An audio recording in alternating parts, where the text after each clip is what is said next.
Sinamo ni Killingham mga tol ang pinakakinatatakutan ng world government. At yun nga, ang Rain God na ang pangalan ay Sasa. Mas lumakas nga talaga si Somers at Killingham mga tol. At buti na lamang at kaya pang lumaban mga tol ni Zoro at Sanji. So One Piece Chapter 1182 spoiler at bali wala pa nga tayong title ng chapter as of making this video. Nagsimula ang chapter kung saan sinasabing injured nga raw si Zoro at Sanji pero hindi sila completely defeated. Matapos yung napakatinding ataking tinamo ng dalawa mula kay Im-sama, mabuti na hindi pa nga talaga sila natalo at kaya pa nga nilang lumaban mga tol. At masusubukan nga talaga ang dalawa dahil sa kailangan nga talaga nilang labanan si Killingham at Somers. Si Loki naman mukhang bumalik nga sa giant form niya kung saan ginagamit na nga nito ng sabay yung lightning powers niya at yung ice power ng Ragnir. Mukhang napaka-solid nga ng combination attack na yun mga tol, pero kina-counter pa nga rin daw ito ni Im-sama ng Black Flame na Omen. Parang ginagawa na nga ni Loki ang lahat mga tol pero mukhang nahihirapan nga talaga siya kay Im-sama. At hopefully talagang makita na nga natin yung hybrid form niya. Sa mga Holy Knights naman tayo mga tol kung saan sinasabi na mas lumakas nga raw talaga si Killingham at Somers. Yan nga matapos silang makatanggap ng Omen mula kay Im-sama. Naboost nga talaga ang lakas ng dalawa mga tol kung saan si Somers nga binuhat ang isang giant ship sa likuran niya nang siya lamang. At talagang hindi nga nagbabago yung plano nila mga tol at ipagpapatuloy nga nila ang pagkidnap sa mga bata dyan sa Elbap. So kaya pala naghiwalay mga tol si Im-sama at Somers. Hindi nga talaga susuko ang mga ito at talagang gusto nilang makuha ang mga bata dyan sa Elbap. Ito ang matindi mga tol si Killingham kung saan sinamon niya na nga ang kanyang pinakamalakas na MMA o Nightmare Monster. Hindi na nga ito yung kinatatakutan ng mga giant dyan sa Elbap kundi ito na nga mismo yung pinakakinatatakutan ni Killingham mga tol. Ang pinakakinatatakutan ng mismong world government, ang Rain Goddess na ang pangalan ay Sasa.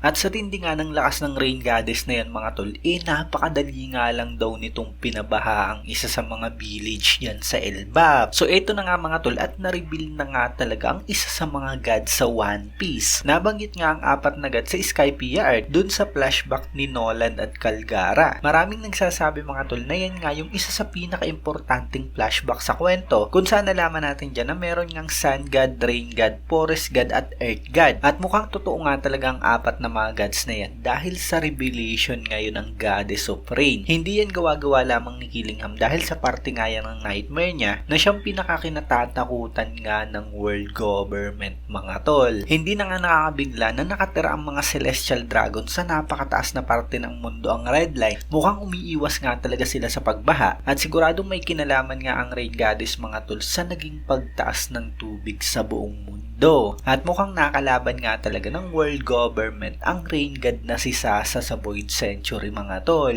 So ang Rain Goddess na si Sasa mga tol isang babae. Meron nga itong mahabang buhok at merong 4 na kamay. At ang katawan nga nito transparent. At makikita natin ang katawan niya nga gawa sa tubig. Meron nga rin daw itong pabilog sa likuran niya na kulay puti na parang katulad kay Imo. Pero wala nga itong mga mata. Parang nakasuot nga rin daw ito ng bathrobe. May taklob nga ang mukha at mata lamang yung makikita natin. Meron nga rin daw itong conical hat na may dekorasyong mga jewel. At balang ipinapakita ko nga sa inyo mga tol, AI image lamang. At hintayin natin ang full chapter para makita natin ang itsura talaga ng Rain God. Balik nga tayo sa last part ng spoiler kung saan naghahanda na nga raw si Zoro at Sanji para kalabanin si Killingham at Somers. So magpapatuloy ang laban mga tol at hindi nga magiging madali ito gaya ng una. Mas lumakas na nga ang mga Holy Knights na boost ng Omen ang mga kapangyarihan nila at injured pa nga ngayon si Zoro at Sanji. At maaaring hindi nga basta-basta yung mga sugat na tinamo nila mula kay Im-sama. Kakalabanin ni Sanji mga tol ang Rain Goddess. Ang kapangyarihan nito ay tubig na talagang kontra nga sa apoy ni Sanji. Kaya titignan natin yung mga mangyayari sa mga susunod na chapter. Yun nga lang meron tayong break next week mga tol kaya 2 weeks yung hihintayin natin para sa kasunod na chapter. Bali yun nga lang spoiler video natin mga tol. Kung nagustuhan nyo ang video to, huwag nyo sana kalimutan mag-iwan ng like dahil napakalaking tulong na yan para sa ating channel. At yun, maraming salamat sa inyong panonood at mag-iingat kayo palagi.